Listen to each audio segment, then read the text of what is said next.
अमरावतीत युवा स्वाभिमान पक्षाचा भव्य पक्ष प्रवेश. खासदार बळवंत वानखेडेंवर आमदार रवी राणांची टीका. अमरावती येथे आज युवा स्वाभिमानी पक्षाच्या वतीने कार्यकर्ता बैठक तसेच नवनिर्वाचित पदाधिकारी व कार्यकर्त्यांचा भव्य पक्षप्रवेश सोहळा उत्साहात पार पडला. या कार्यक्रमात काँग्रेसचे माजी जिल्हा परिषद सदस्य प्रकाश साबळे यांच्यासह शेकडो कार्यकर्त्यांनी युवा स्वाभिमान पक्षात प्रवेश करून आमदार रवी राणा यांच्या नेतृत्वावर विश्वास व्यक्त केला. यावेळी आयोजित जाहीर सभेत बोलताना आमदार रवी राणा यांनी अमरावतीचे काँग्रेसचे खासदार बळवंत वानखेडे यांच्यावर जोरदार टीका केली. आपल्या भाषणात त्यांनी खासदारांच्या कार्यक्षमतेवर प्रश्नचिन्ह उपस्थित करत म्हटलं की अमरावतीचा खासदार कोण आहे ते दिल्लीत कुणालाच माहिती नाही. अमरावतीच्या खासदाराला स्वतः सांगावं लागतं की मी अमरावतीचा खासदार आहे आणि मी नवनीत राणे यांचा पराभव करून निवडून आलो आहे. जर एखाद्या खासदाराची ओळख दुसऱ्या खासदाराचे नाव घेऊन करावी लागत असेल तर या जिल्ह्याचं किती नुकसान झालं असेल याचा विचार करा. पुढे बोलताना रवी राणा म्हणाले की फक्त अमरावती जिल्ह्याचंच नाही तर महाराष्ट्राचं आणि देशाचंही नुकसान झालं आहे. एक कार्यक्षम नेतृत्व आजही कुठेतरी थांबलं आहे.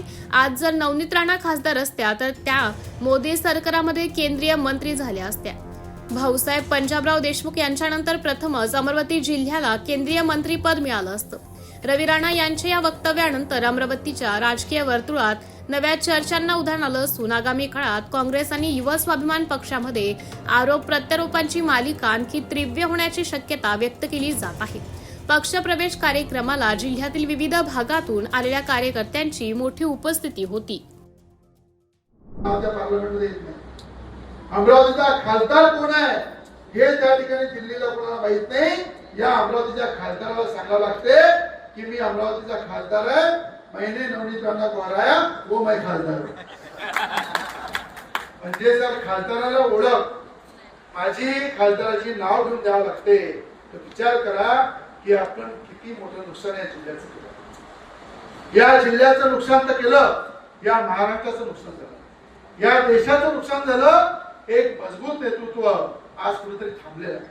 आणि आज जर नवनीत राणा खासदार असत्या तर केंद्रामध्ये मोदीजी सोबत मंत्री झाल्या असत्या, मोदींच्या मंत्रिमंडळामध्ये मंत्री झाल्या असत्या आणि भाऊसाहेब पंजाबराव देशमुखांनंतर पहिल्यांदा या जिल्ह्याला केंद्रीय मंत्री कोणी मिळालं असतं तर नवनीत राणांच्या रूपामध्ये.